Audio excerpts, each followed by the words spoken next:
మహాగణుడు మహోన్నతుడు సర్వశక్తి సంపన్నుడైన దేవునికి మన ప్రభువైన యేసుక్రీస్తు వారి యొక్క ప్రశస్తమైన నామంలో కృతజ్ఞతాస్తుతులను సమర్పిస్తూ ఈ సమయంలో దేవుని యొక్క వాక్య ధ్యానాంశం కొరకు సిద్ధపడుతున్నటువంటి ప్రియ సహోదరి సహోదరులందరికీ నా హృదయపూర్వకమైన వందనాలు తెలియజేస్తా ఉన్నాను.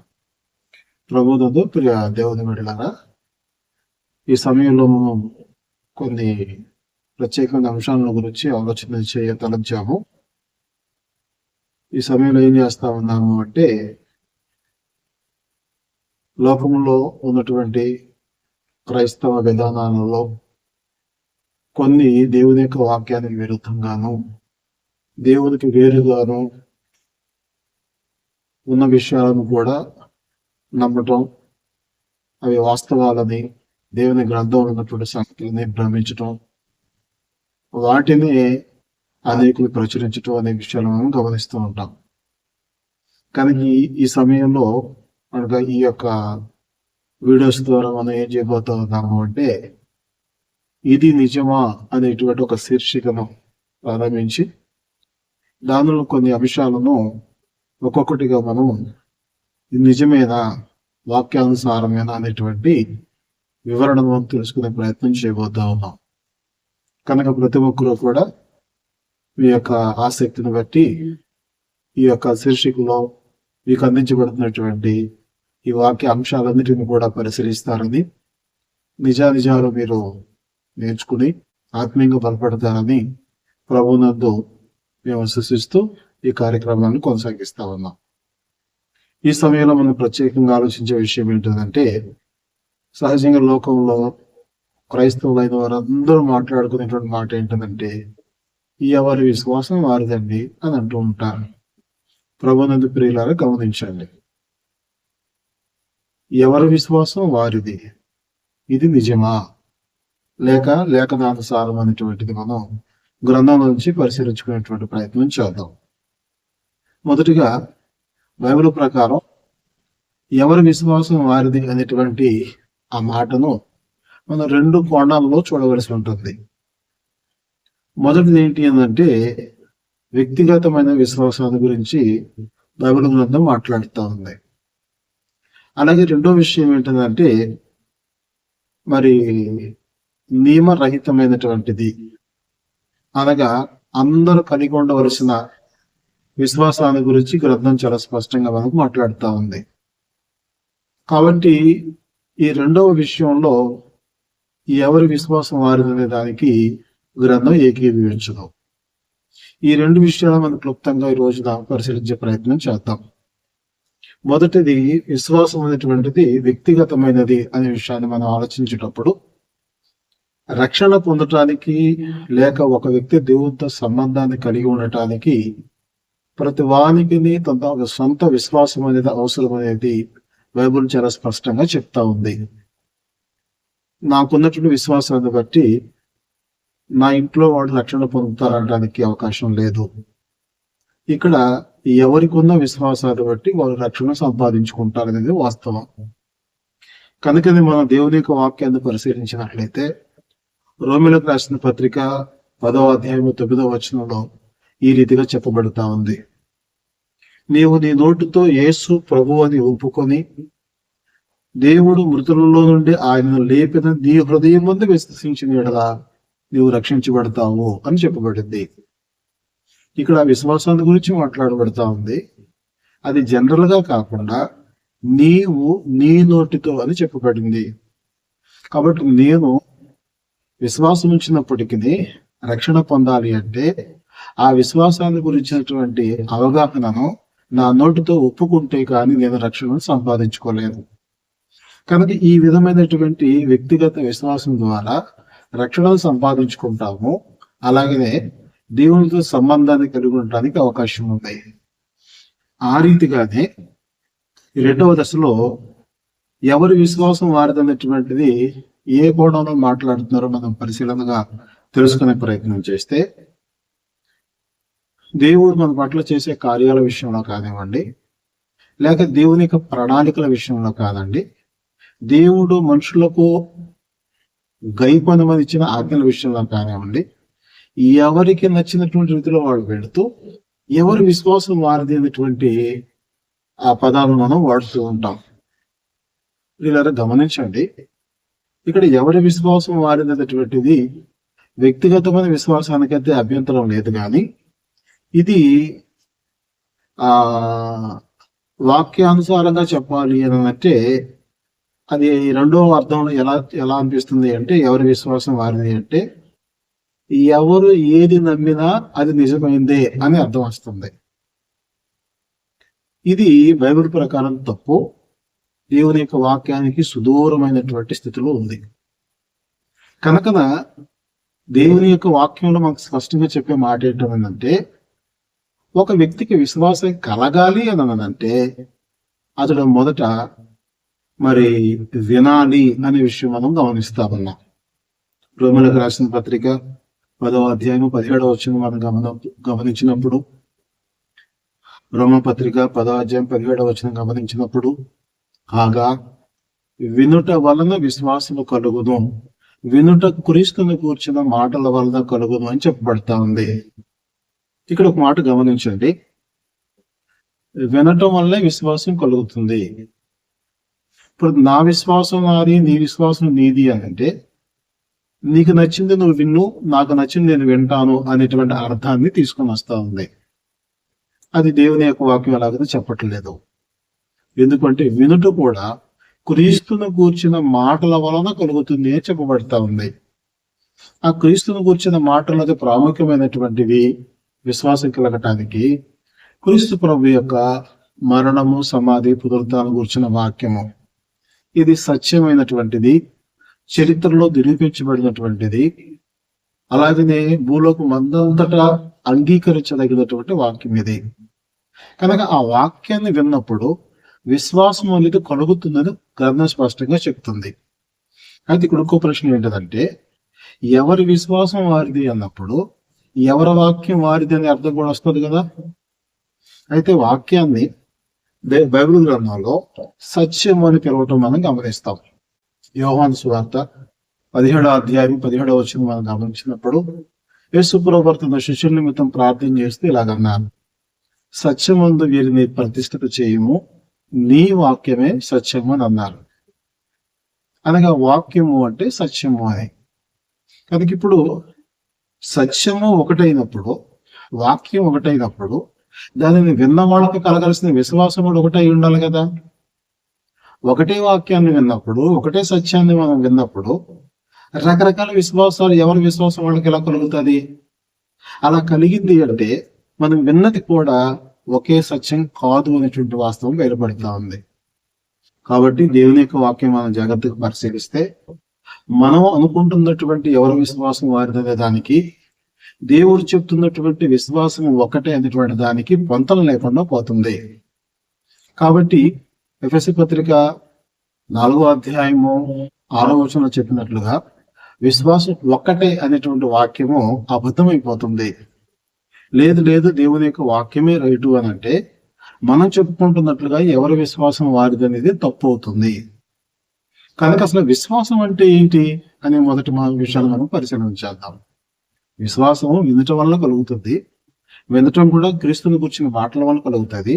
అసలు ఇంతకీ విశ్వాసం అంటే ఏంటి అనే విషయాన్ని మనం పరిశీలించినప్పుడు, బైబిల్ గ్రంథంలో హెబ్రీయులకు రాసిన పత్రిక 11వ అధ్యాయం 1వ వచనం మనం గమనించినప్పుడు ఈ రీతిగా ఉంది, విశ్వాసమున్నది నిరీక్షింపబడు వాటి యొక్క నిజ స్వరూపమును అదృశ్యమైనవి ఉన్నవనుటకు రుజువునై ఉన్నది.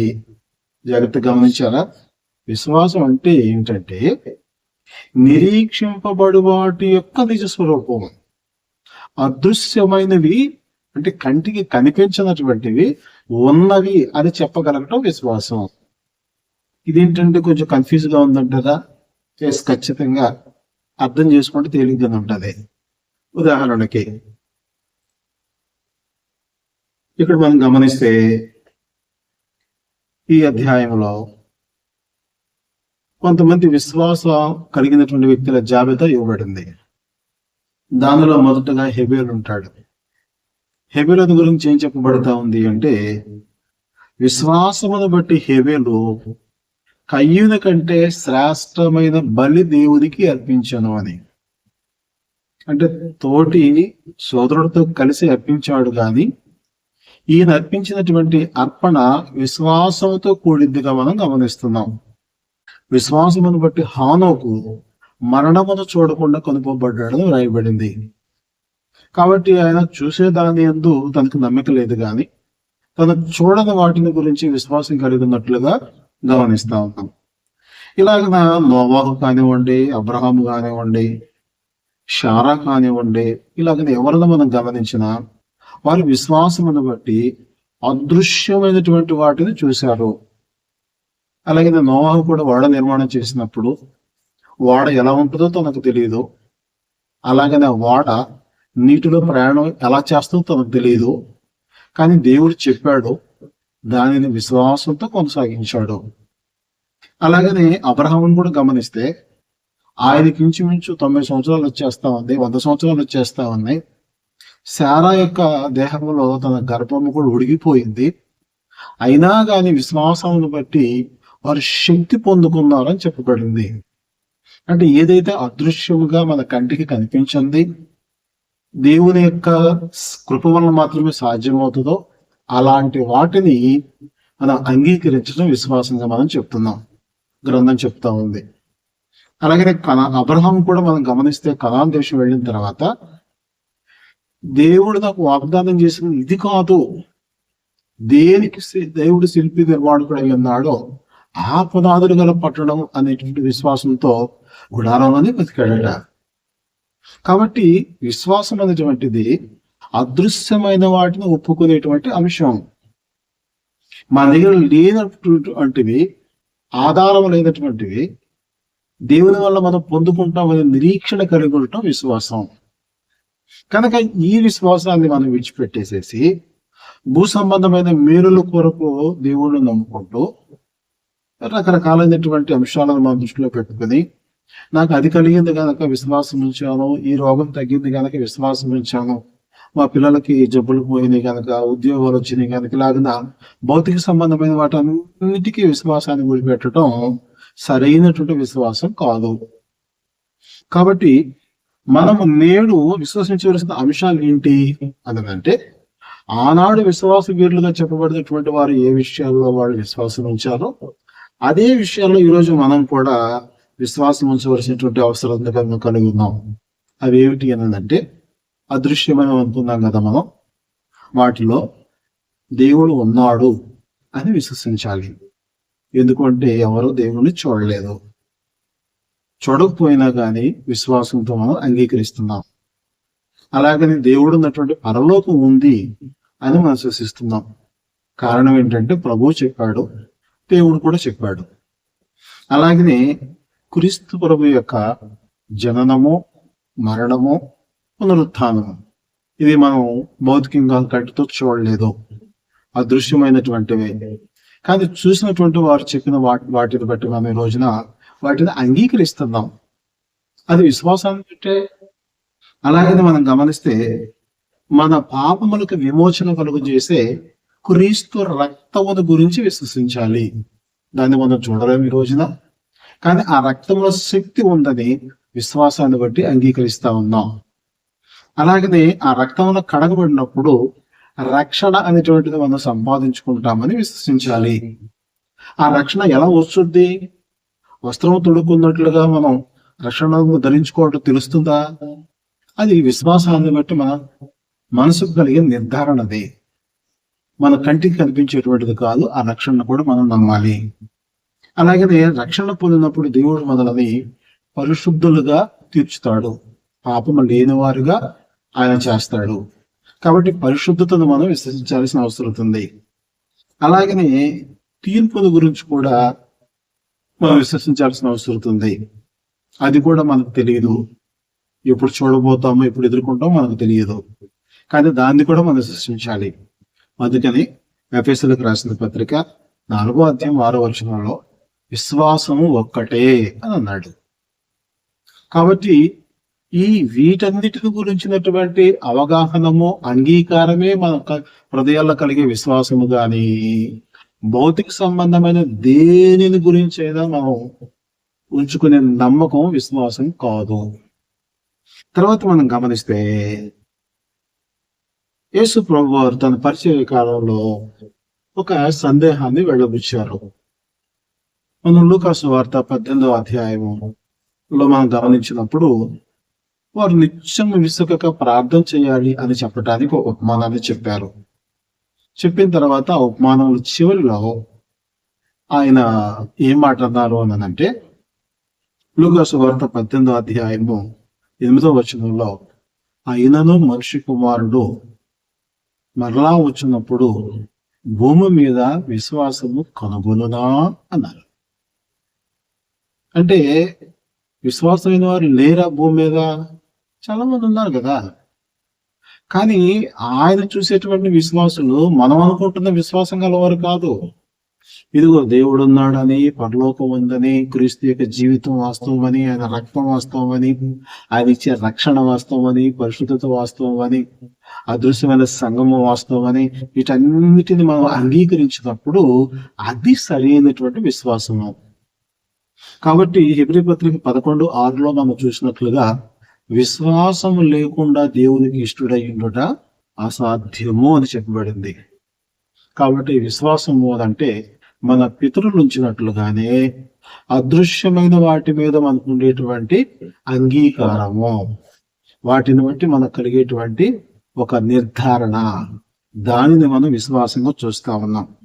కాబట్టి గలతీ పత్రిక 3వ అధ్యాయం 9వ వచనం కూడా మనం గమనిస్తే, గలతీయ ప్రాంతంలో ఉన్నటువంటి పరిశుద్ధుడితో పౌలు అంటున్నాడు, కాబట్టి విశ్వాస సంబంధులే విశ్వాసము గల అబ్రహాముతో కూడా ఆశీర్వదింపబడుదురు. శరీర సంబంధమైన కార్యాలు, ఇంకా ధర్మశాస్త్ర సంబంధమైన కార్యాలు, ఆత్మనిబంధనలు మనకు నచ్చినవన్నీ చేస్తే మనం ఎలాగో ఆశీర్వదింపబడతాం? ధర్మశాస్త్రం కంటే ముందున్నటువంటి అబ్రహాముకి ఎలాంటి విశ్వాసం ఉందో అలాంటి విశ్వాసము కలిగినటువంటి వారే అబ్రహాముతో కూడా ఆశీర్వదింపబడతారు అని చెప్పడం చూస్తా ఉన్నాం. కాబట్టి అబ్రహాము ఏ రోజున కూడా దేశాన్ని గురించి గాని, ఆస్తిని గురించి గాని, ధనాన్ని గురించి గాని, అధికారాల గురించి గాని, పేరు ప్రఖ్యాతుల గురించి గాని, ఈ జీవన సంబంధమైన వేటి గురించి విశ్వాసం ఉంచలేదు ఆయన. అన్ని అదృశ్యమైన వాటిని గురించే. కాబట్టి ప్రభునందు ప్రియులను మనం గమనిస్తే మనం ఒకే వాక్యాన్ని నమ్ముతాం, ఒకే ప్రభువును నమ్ముతాం, ఒకే తండ్రిని నమ్ముతాం. మరి ఒకే విశ్వాసాన్ని ఎందుకు నమ్మకూడదు? అది వాస్తవంగా నమ్మాలి కదా. ఎవరో చెప్పినటువంటి వారు, అవగాహన లేని వారు చెప్పినటువంటి మాటలను బట్టి ఎవరి విశ్వాసం వారిదైనటువంటి ఒక మాయలోనికి మనం వెళ్ళిపోయినట్లయితే పౌలు ప్రశ్న వేస్తా ఉన్నాడు. మనం గమనిస్తే కొరింథీయులకు రాసిన 2వ పత్రిక 13వ అధ్యాయము 5వ వచనం మనం గమనించినప్పుడు, మీరు విశ్వాసము గలవారు ఉన్నారో లేదో మిమ్మల్ని మీరే శోధించు చూసుకునడి, మిమ్మల్ని మీరే పరీక్షించుకునడి. మీరు భ్రష్టులు కాని ఎడల యేసుక్రీస్తు మీలో ఉన్నాడని మిమ్మల్ని గూర్చి మీరే ఎరగరా? గమనించండి.